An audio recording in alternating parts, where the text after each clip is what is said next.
Oh, I keep it so simple. It's ridiculous.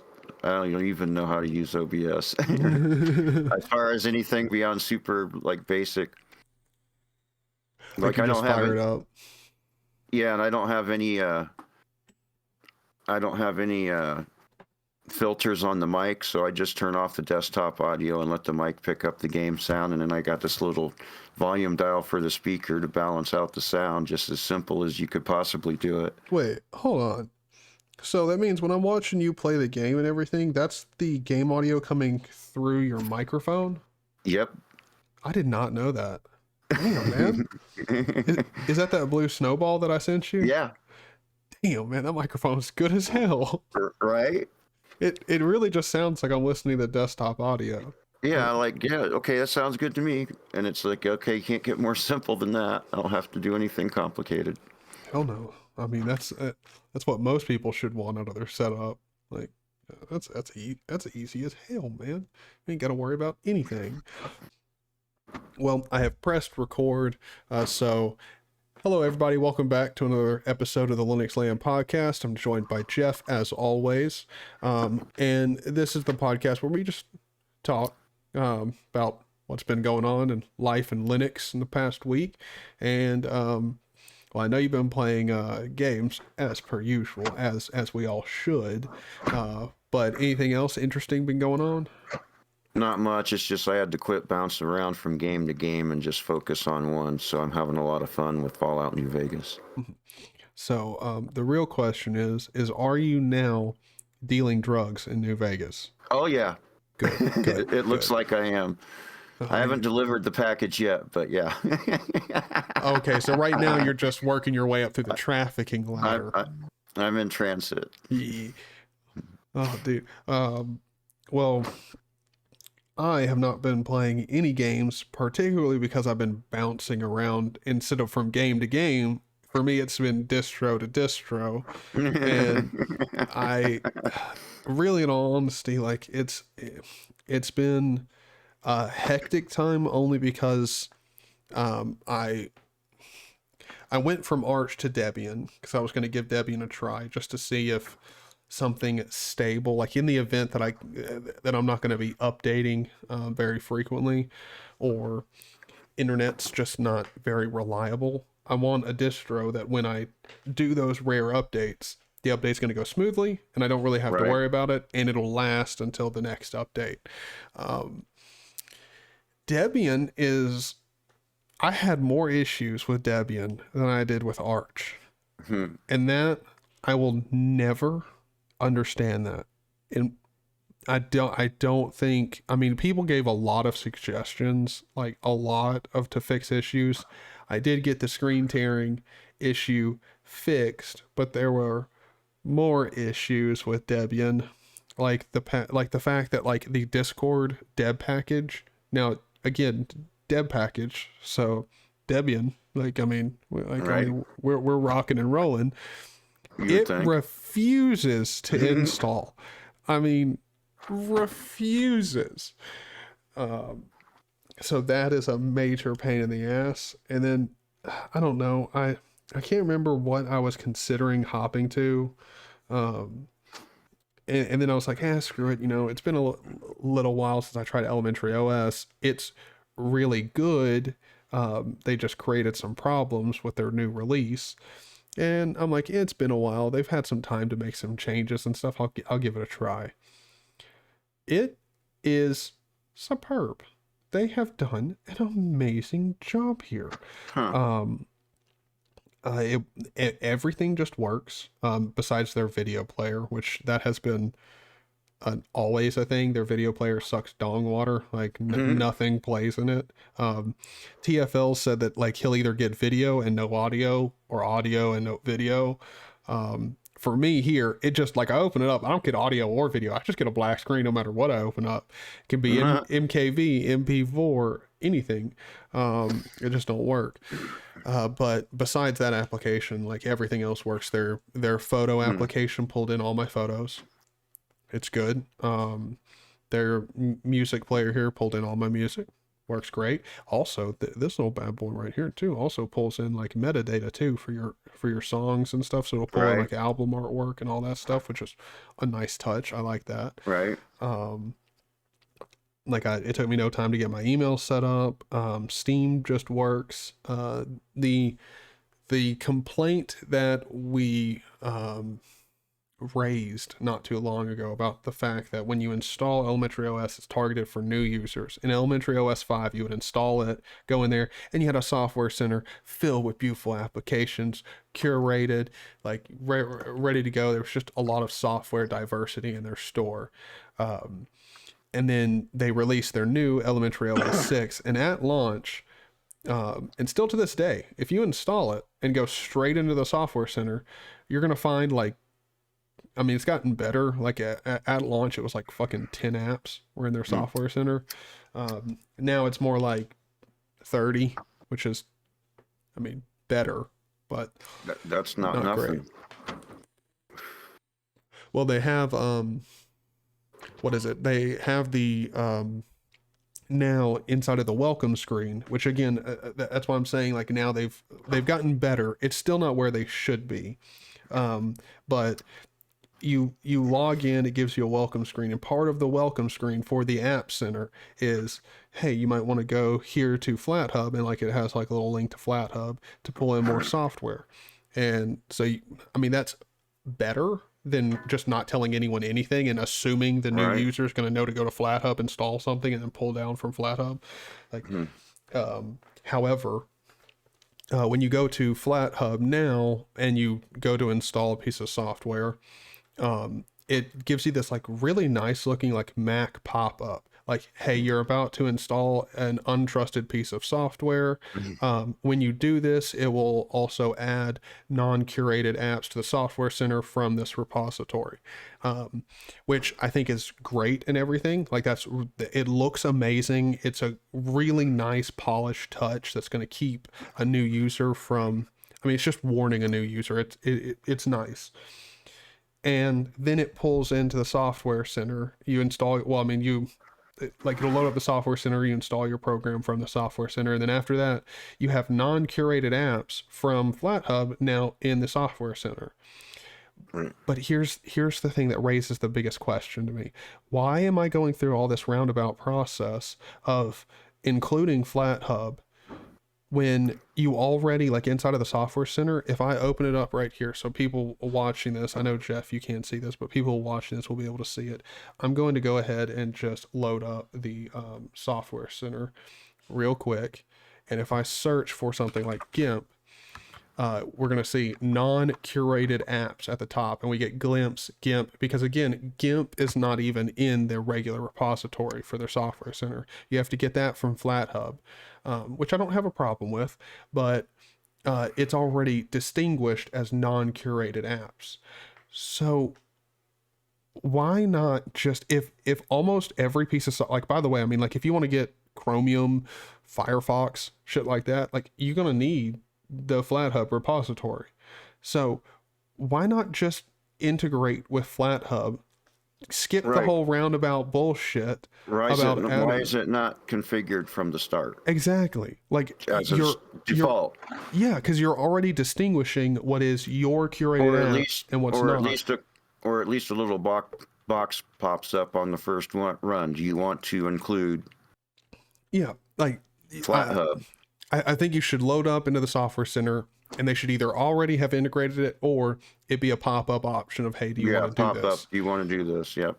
But the thing about it too is, like, I could understand the argument of being like, well, we don't want new users who aren't interested in that, worried about security, to accidentally start installing non-curated apps if they're not paying attention. I understand that argument, but when you go into the software center and you click on a non-curated app and want to install it, it's going to give you this pop-up like sysadmin thing, install non-curated app. This is not, it's not curated by ElementaryOS. It's not reviewed for security, privacy, system integration, anything. And you have the option of don't install or install. What? Just integrate the damn thing, man. Like, right. Again, like it's not really that big of an issue, but it's like they've over engineered it for people who like know what they're gonna do to install FlatHub, which like I I I understand how you could get sidetracked and down that little tangent, but like when you step back for just 1 second and think about it, like, I mean, come on, a new user is probably going to want to install a different browser than like Midori, because let's be honest, it sucks. Like, it just does. You're gonna want Firefox or Right. something, and also like it's not like FlatHub has like atrocious packages. Like you're not the amount of apps that are as abandoned as some AUR packages on FlatHub. Like I mean, you're good. You're good. Like there are some AUR packages that haven't been touched in 10 or 15 years. Like I mean, come on, you're fine. You're fine. But yeah, so I'm on ElementaryOS. It's nice. It's nice. Are you still on Manjaro? Yep. That going good? Yep. We'll see how long I actually end up staying on ElementaryOS. I mean, to be honest, I think it's for the foreseeable future just because of how much shit works, and it looks really nice. I mean, it's not bad. Yep. I haven't had no updates break anything on Manjaro yet, and that seems to be the complaint people have when they complain about it. I don't really have updates breaking it shit on Arch, and Manjaro are Arch like repositories but held back for a little bit. So Yeah. I really don't understand how you could have like breakages on Manjaro, at least frequent breakages. I could understand that like once in a blue moon, like I'm sure once every 3 years you're gonna have some update, some dev do something stupid. Like I totally understand that happening, but frequently I doubt it. Now granted, I have started to like get to know a lot more people with like and like how they're like how they have their system set up, and I mean you wouldn't believe the amount of people who have like over like 6,000 like to like 8,000 packages on their system at like any one given time. And for those people, I can understand you having breakages. Like when you have that one random package that like is completely useless and does something like really weird, like yeah, I can totally understand some dev for that, like not touching it for ages and using a dependency that's like not even existing anymore. It's like Yeah. far upgraded, but that's what Flatpaks are for, and app images, and snaps don't exist. I know you use snaps, but still, I'm heavily against snaps. I've got a couple. I mean, they work. They work. I just don't like the snap daemon. Like to me, it's a very arrogant. Like it's a very arrogant piece of software. Well, it was in the case of Stunt Rally, it was the third thing I tried, and it was the one that worked the best. And to me, I think that's the problem with snaps. Is snaps are like, you know, when like all else fails, a snap will work. Like but to me that's the like that's why I hate snaps so much. Like like they're intrusive and I don't like them, but at the end of the day shit will just like, I mean, you have the best chance of shit working there. It's sort of like Windows. That's why I hate Windows. Like I mean, it's not really good, especially to you. Like it doesn't treat you with any type of respect. But at the end of the day, if all else fails, you can install Windows and you have a really good chance of it just working. I mean, not long-term wise, because I mean, but by the way, do you know just how like bad NTFS is as a file system?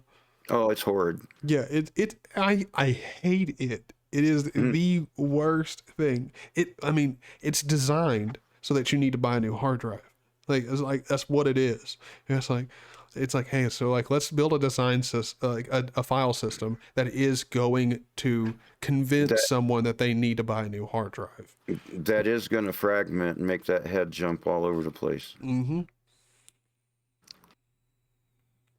Which sadly, I can't hate it because it is one of those things where you do have to respect the sort of like intelligence that goes behind a lot of like Microsoft schemes and everything, because I mean they're a company that understands they don't make money off of selling you copies of Windows. They make money off of selling you PCs. Like, you buy a PC from a manufacturer, they have to buy a copy of Windows for it. Again, OEM price is so much cheaper, but again, And then they make money off your data.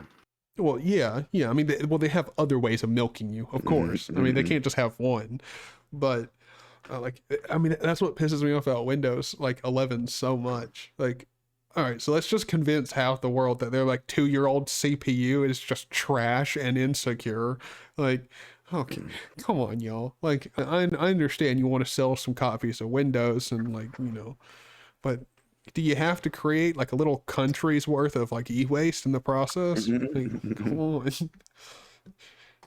But hey, I mean, like, as some people have said, like, I'm pretty sure Linux market share is growing, and it probably is to do with Windows 11 a little bit.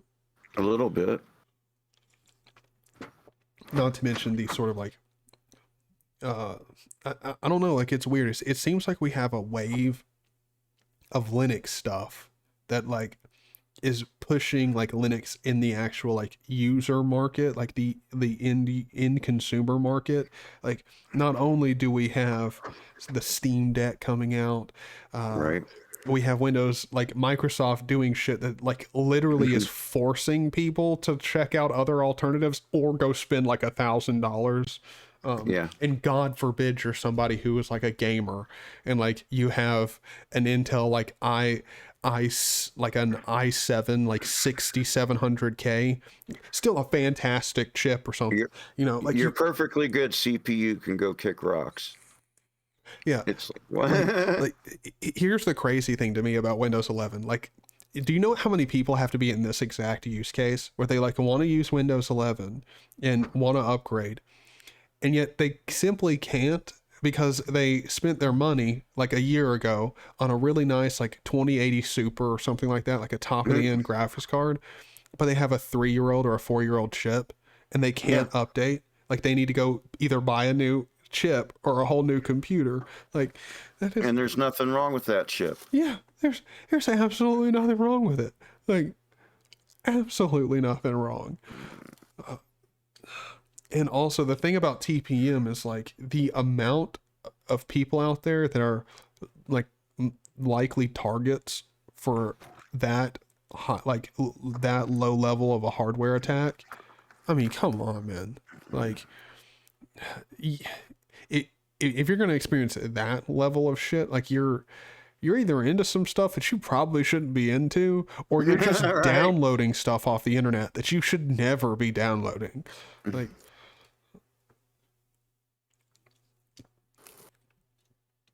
no, but then again, someone will make the argument of like, well, what if something nasty like that was put on a Linux ISO and distributed like that? Like, I highly doubt it. Highly doubt it. I don't really think there's that much well, there's definitely not any money to be made in distributing ISOs that like are hacked Linux installs. Like, Right? What's the point? yeah, there's like no monetary benefit there. There is like a like a nation state level like problem there, like where there's like where you've got like North Korea's and like Russia's, like all like they all have their own like state branded Linux distros. Which, I mean, still, even then, it's not like a monetary attack. They're just spying on you. Isn't that like one of the Russian one, like the Russian military uses? Yeah. I mean, you can download, like, I mean, they have they have a regular one for citizens that you can get, which to me is just like nuts. Like, yeah, my KGB bros just whipped up a Linux distro. That's, I mean, that would literally be like the NSA releasing like their own Linux distro and people actually using it. I mean, like, yeah, this is pretty good. Like, do you know how many backdoors are in that shit? Like, so many. Too many to count. Yeah. Oh, good Lord. Like, I don't know. When it comes to like distros and everything, so let's say like Manjaro and Ubuntu just disappear. What would you go with next? Like, what would be your next like choice? Something with the XF more. I'd keep the XFCE desktop. Now, and other than that, how many distributions would I have to exterminate from existence to get you to be like, oh, I'll try a source-based distro? All of them, like every binary distro would have to be gone. Mm-hmm. Could you would you ever try a source-based distro? I don't know. It was more fun playing around with the computer when I was younger, rather than now. You want to get stuff done. Work. I just want it to work. Yeah. Which is pretty much the reason why I don't really go with that many source-based distros. Like I like messing around with my system and everything, but I also need to get stuff done, and that's why like Linux in general is really nice. You can fly buzzing around you. Well, yeah.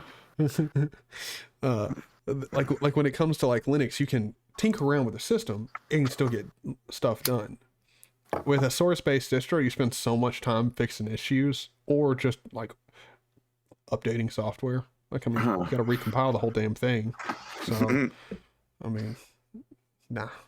I mean, I'd much rather be playing a game than compiling like just either my kernel or some BS in the background, like having to recompile Discord or some shit in the background. Like, nah, I'll pass. I'll just run Discord. Whatever cruff they add in there in the background that I'm not going to use, it's there. That's why you just try and pick out software that's not bloated as hell. But an unbloated Discord, I don't know that would ever really be a thing. Because how do you unbloat Discord? It's sort of asking, like, how do you unbloat Google? Like, you just, you can't. With the level of information that they harvest, there's no such thing as debloating it. You just have to delete their archives all the time. And then again, I don't know about you, but I have found some very good videos on, like, YouTube archives from, like way back, like 8-10 years ago, like 12 15, like not 12 15. I know I saw one that was like 11 years ago. So, like, they got some really good stuff like back on their archives. But still, that being said, I honestly don't know. Like, here's a good question: how much money do you think it costs YouTube to store like videos that are like over 10 years old? Like, how much do you think of their revenue goes into that? Probably a lot. There's even though like they're probably lower res files back then, they're still not small. Mm-hmm. Like, I mean, it has to take so many resources to keep up that old stuff. Not to mention the new stuff, but like the old stuff, man. Like, if you're keeping that there, good Lord, like. Also, I don't know. I thought YouTube had some like automated deleting systems. So I don't know. Like, they got a bunch of stupid automated systems. Well, I mean, according to them, that they don't even understand. Like it's fucking running on magic. Which that's what I really don't understand about Google. Well, you know what's really annoying about YouTube is there's no real way to contact them. And so you have to pretty much open a Twitter account so you can @ YouTube if you got an issue. Mm-hmm. Dude, YouTube's communication is quite frankly the worst thing on earth. But I also sort of understand it because of just how much they're having to intake data-wise and how many people they... Like, the platform is interacting with such a large portion of humanity that there's literally they can't hire and pay enough people to actually deal with the amount of people they need to deal with. That being said, with how mystical and like how godlike they claim their algorithm to be, can't you just make an algorithm that would communicate to people just as mystically and amazingly as it does, like with like... Here's the thing about YouTube. Like, YouTube is one of those places, we've all had this happen on YouTube and Google, where like it's not even like you deliberately saw something, but you started thinking about like you wanting to see something, and you scroll down just like 2 or 3 and it's fucking there. Like, Yeah. Google is so good about learning like what you like, what you prefer, and everything. How can you not develop a system that can learn what people like and want, tech support wise and communication wise? Like, a generic binned email that like there's only like 3 responses to, like when you have a major problem with your channel, how is that acceptable? How can you develop out systems and then you have just 3 binned responses? Right. Like, god dang, man. But as much as I want to gripe about YouTube, it's not like YouTube is necessarily all bad.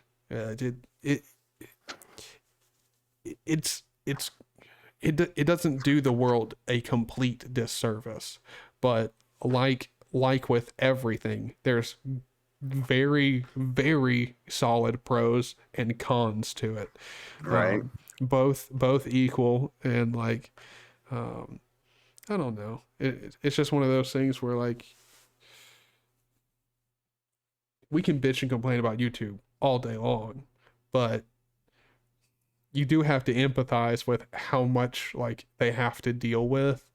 It's where the eyeballs are, and the infrastructure's got to be insane. Yeah, yeah. And even with that infrastructure, it I don't know that we'll ever get to a point where they can effectively take in as much video content as they do and also communicate with everybody, and stay like the people who like want to get YouTube taken off the face of the earth because bad shit like gets shown or shared on YouTube, and it takes them time to deal with it. Like, I don't think those people are realistic. Like, on any platform where people are like, people are going to do shit they're not supposed to. Like, that's just going to happen. People do that. And when you have as many people as YouTube has to deal with, and you can only hire like, I mean, almost all the world uses YouTube. Almost all. Yep. Not all of it, but almost all. And when you can only hire fucking 2,000 to 20,000 people to work and like actually go through and sift through the content, and those are the only. Yeah, you can't do it. You can't do it. So of course you're going to have this automated bot system that sucks dong water and can't really do anything. Like, I don't know. It's just, I wish we had better systems for it, but it's just not. It's not there. And then Odyssey has its own issues. Like, I mean, it's nice. It's easier to share like content that you wouldn't be able to share on YouTube. You don't really have the chance of like a company like YouTube bearing down on you and telling you can't share this or share that on the platform.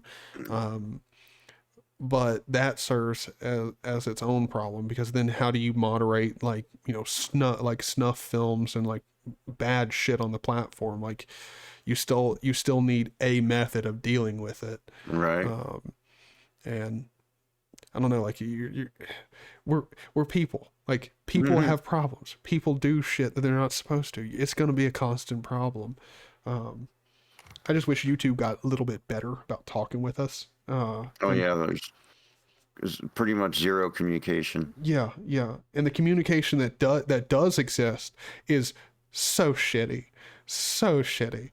Like, the like reaching out through the dashboard and stuff and doing that. Like, do you actually do the surveys and everything for YouTube? No. I do them.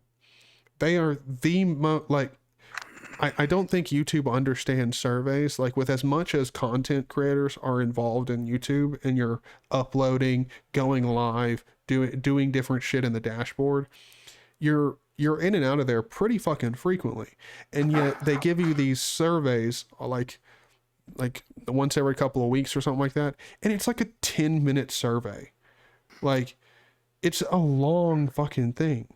Jesus. Just ask me a few questions every couple of days. Like, throw up the survey thing. If I'm going to take it, I'm either not or I am. Like, I don't want to waste 10 or 15 minutes filling out a survey that I'm 99% sure you ain't going to read. Like, I mean, you would think it would be common sense, but no. 10 minutes is that's just too much. Yeah. I mean, survey sites would pay me like 10 cents for my time on that.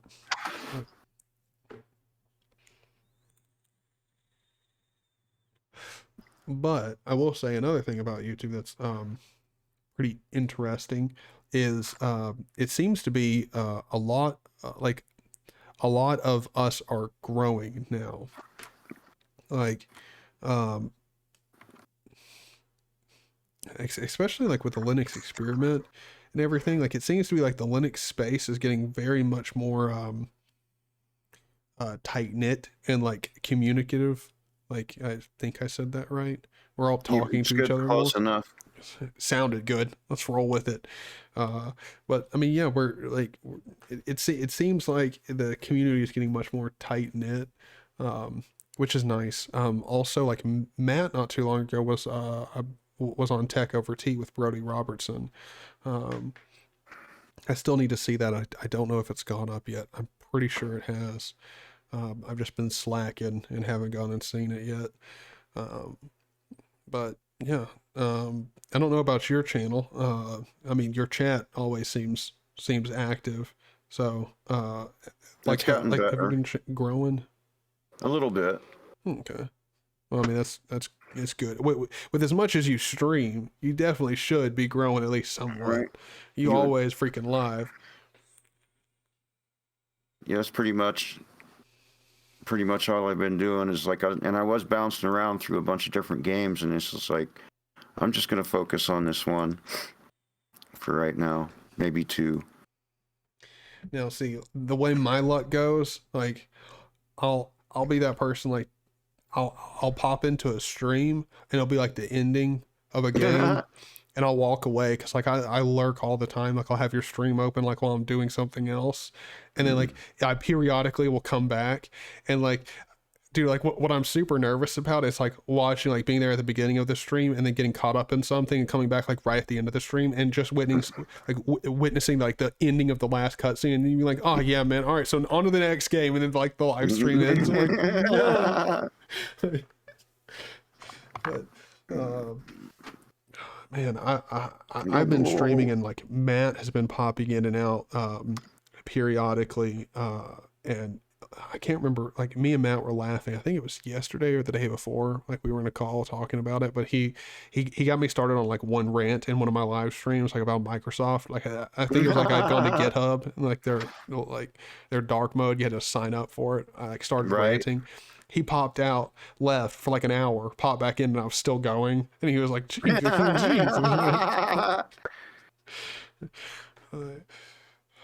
that type of dumb stuff in like design is what I hate. Like when you blatantly put like telemetry first over just basic features, like that's when I'm like, oh come on, man. Like you're not even trying to hide behind the veil of this is going to help us develop.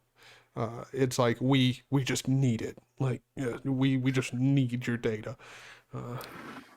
Well, maybe the ones that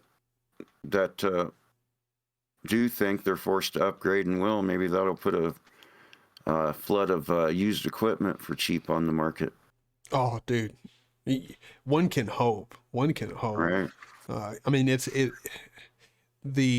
sad thing though is a lot of there's probably enough people out there that don't know better. Yeah, but see, like the sad part is a lot of it is going to end up being e-waste because like a lot of people with those, like I mean, the businesses with those old like Intel, like, you know, slim optiplexes that you can't upgrade a damn thing in. Right. Those are just going to get dumped, and like I don't know that there's enough people in the used market that want one of those or need one of those as like a backup machine or a server or something like that. A lot of that's going to end up as e-waste, and like that's what that's what upsets me about it. Because yeah, like cheap products on the market, like hell yeah, I'm all down for that. But the amount of fucking e-waste that it's going to cause is right. And like we already have the problem of like I mean, like what we do is we ship our trash to other third world countries and have them burn it and dispose of it like themselves. Right. And even them are starting to decline the amount of like trash and e-waste that we're sending because they just can't handle it. They can't deal with it.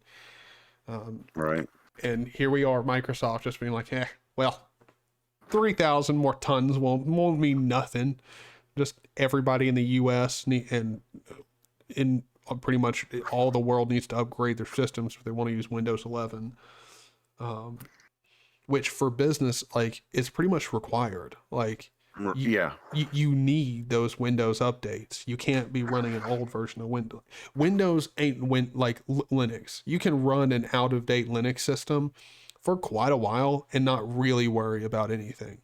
Like, yeah, you'll get some new security patches, and they're good security patches, but you're much less likely to run into a major security vulnerability because you didn't update Debian. You know, like you're pretty safe running an old out of date version of Debian than you are an old out of date version of Windows.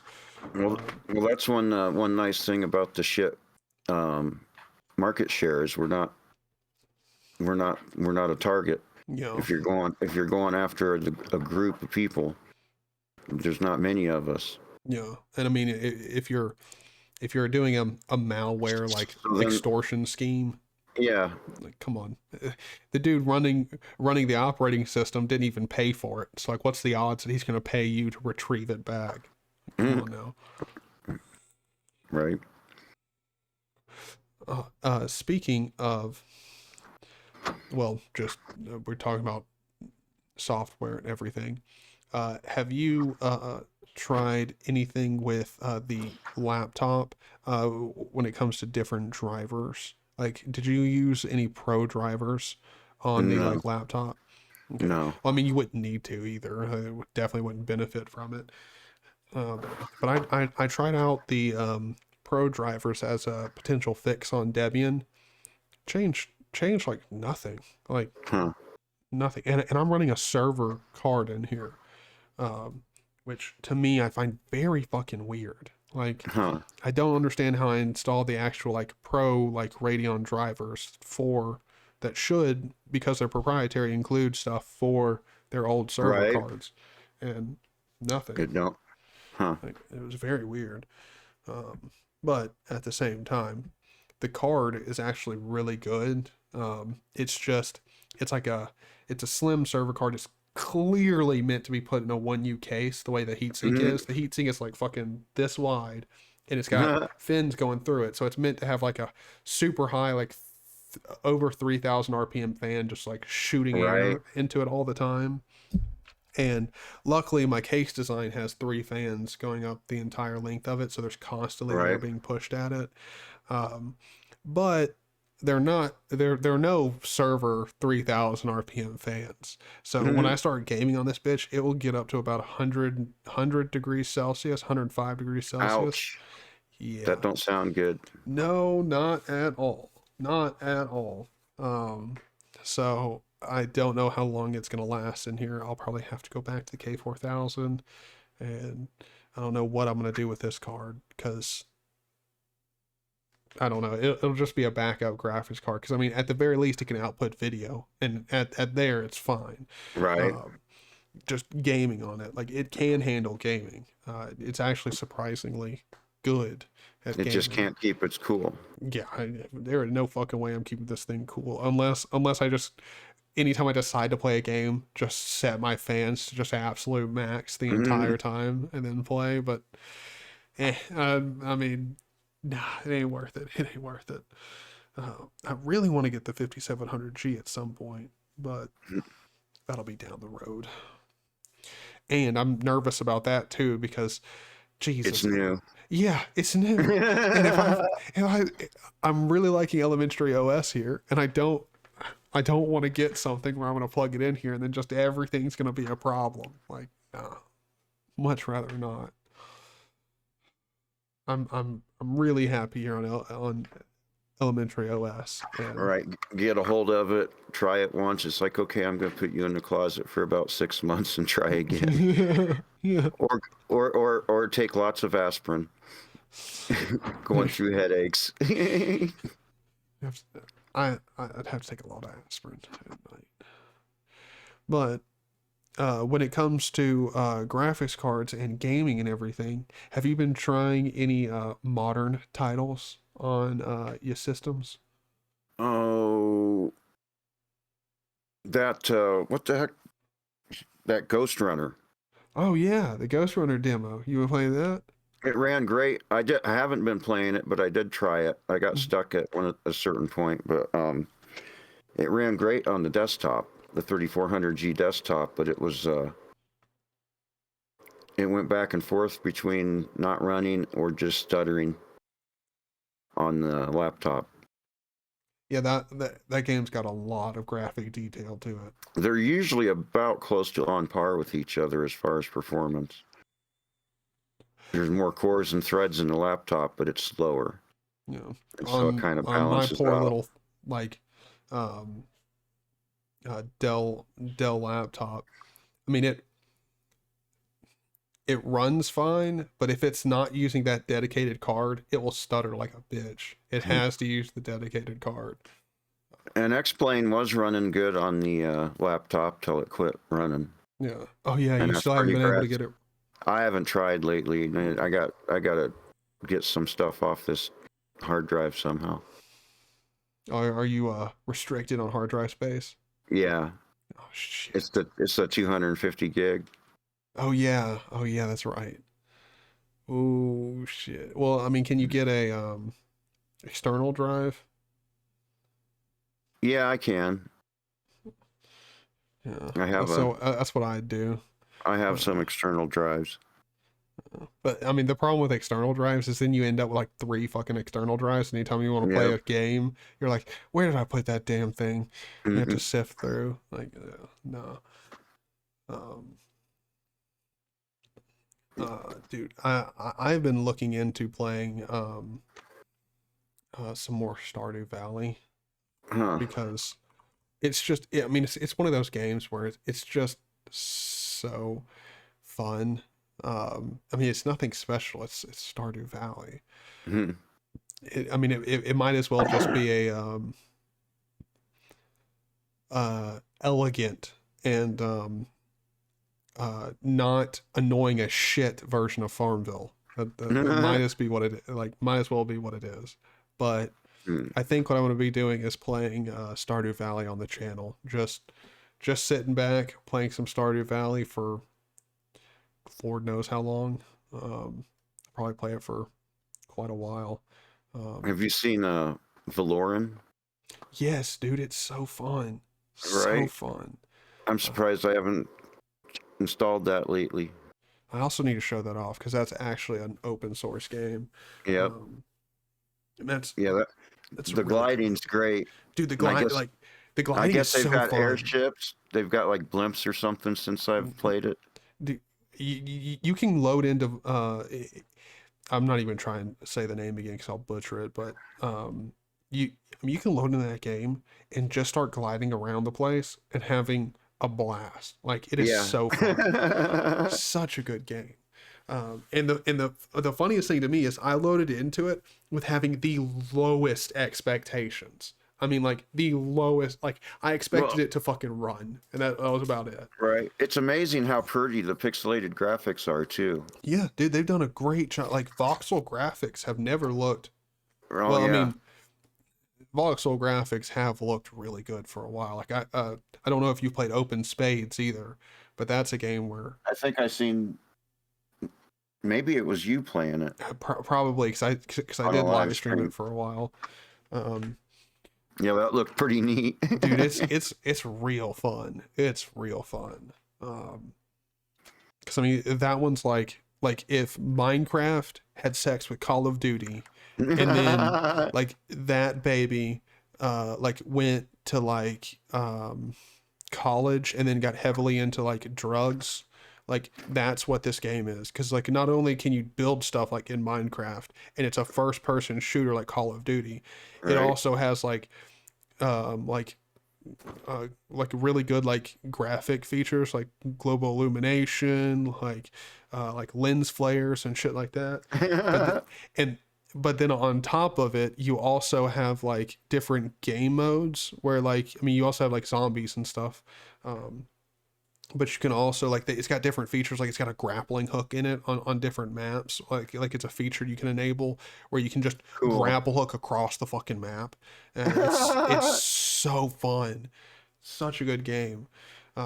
You also have you can also set up like kill streaks and stuff like that, so you can like get like like a bomber that will come over and like just drop explosives on the ground. Like there's so much different stuff you can do in the game. It's You really call in an good. airstrike. Yeah, yeah.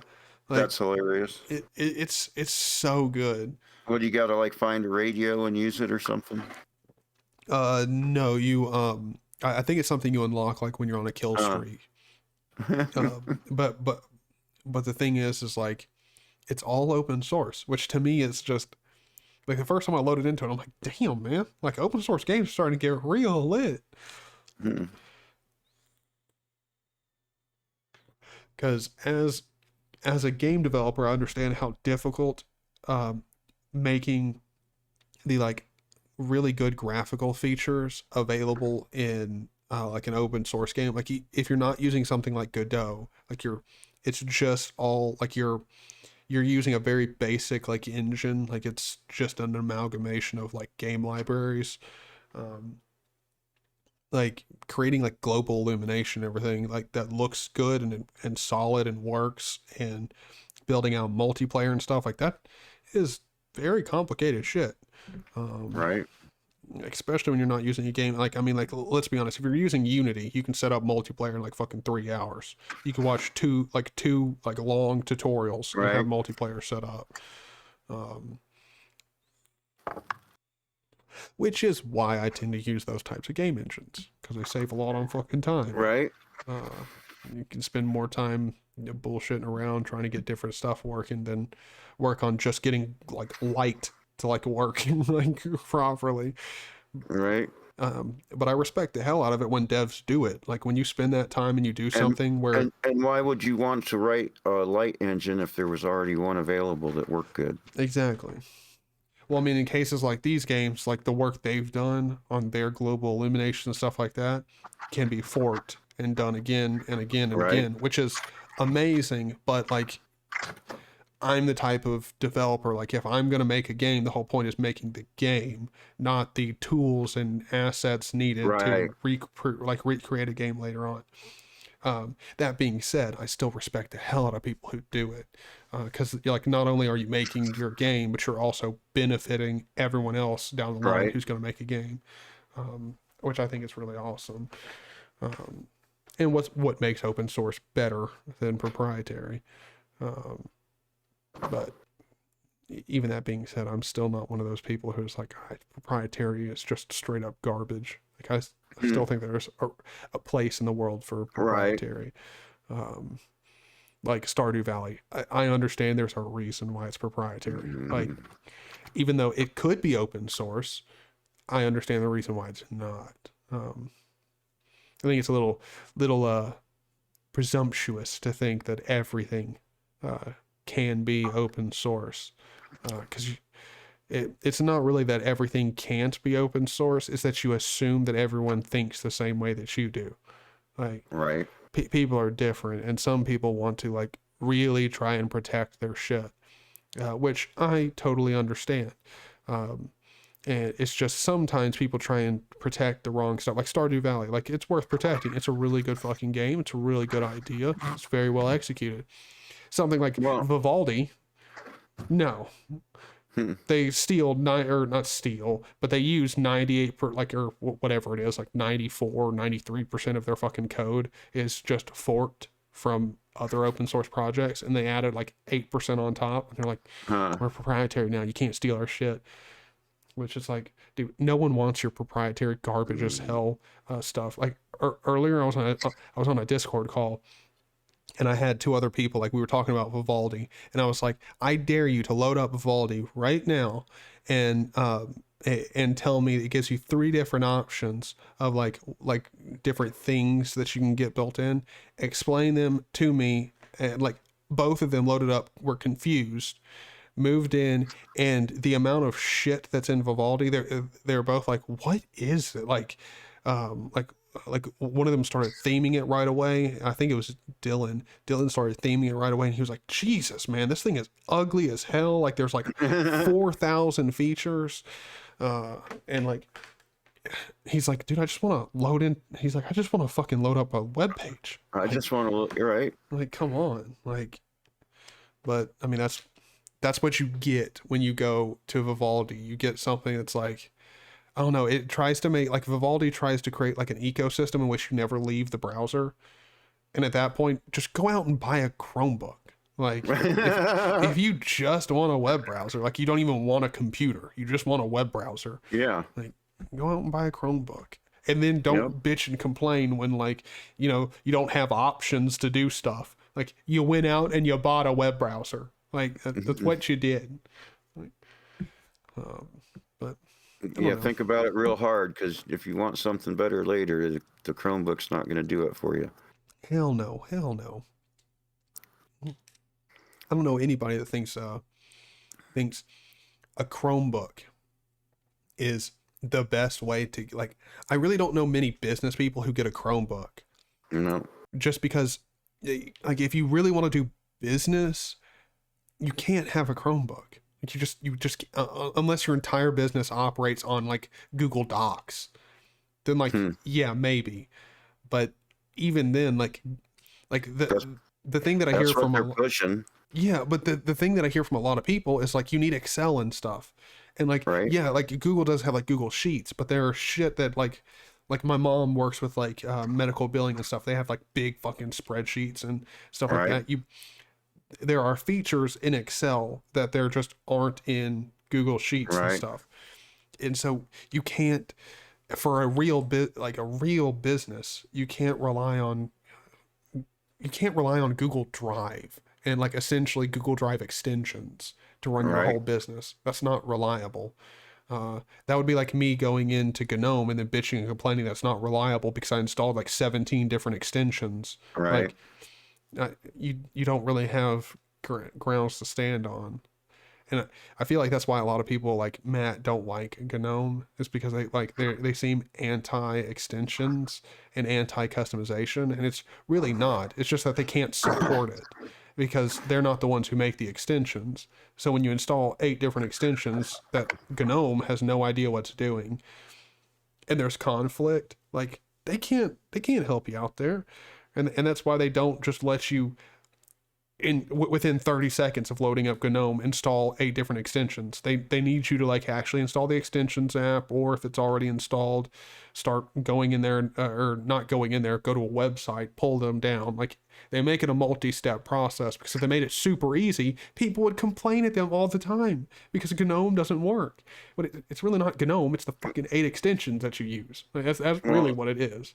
That's one of the things that's great about XFCE is you want to customize something, you just right click on that thing you want to customize, and it'll be somewhere there in the drop down menu to go customize it, and it's just easy, and it's built into the operating system.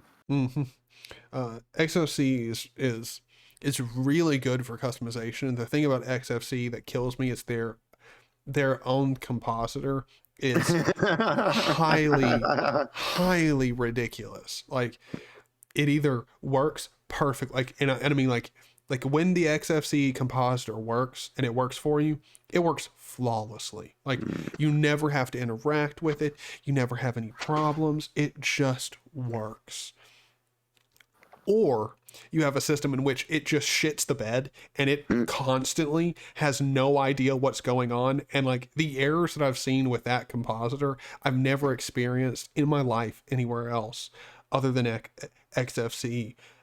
And here's the thing though, XFCE will constantly be one of those things that like I go back to from time to time because it's all dependent on your system. Most systems, the compositor works fantastic, and as long as like, here's my experience with XFC. The only point of failure with XFC is the compositor. Like that's it. If that works fine for you, you're gonna have a good time with XFC. It just will work. Yeah, I used to have to install Compton because you just get massive screen tearing, and it's like, okay, just install Compton, it's fixed. Mm-hmm. And then if you want to configure it to be like lighter on resources, you can do that fairly easily. Yeah. Well, the thing that I don't like about doing that is like when you have screen tearing, you install Compton, But you're I running haven't. 2 compositors. But I haven't had to do that this last time around. Mm-hmm. It's just been fine. Yeah, and As for, well, typically you shouldn't. there was screen tearing in Ubuntu, but that was going into making a AMD graphics card don't tear config. Oh yeah, yeah. That for some reason that's pretty much like that's all too common. Like right, you constantly like with AMD cards, like if you're having screen tearing, that's just like a necessary step. You just got to add the tear free option. Yeah. Which is, I mean, it's really not that big of a deal, but it is annoying because just add it. Like, what harm is it going to do if it's there and it can't be used? Like, yeah, it was like they auto detected you got an AMD card, put that config in. Yeah, like how difficult is that? There's no way that you can convince me Am I that's asking like too much? yeah. Go on now. Like, I just want you to do this one little thing for me. Just this one little thing. Yeah. But so I do have a question for you. Do you have Stardew Valley? Nope. Damn it.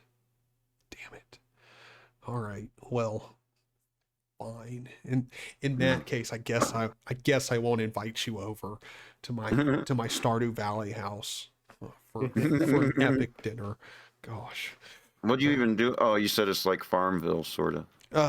Yeah, like it's essentially like you have a community like around you that like you build relationships with people in the community. You fix up, like there's a community like center that you're like, you don't have to like fix it up, but if you do, like you get different stuff for it.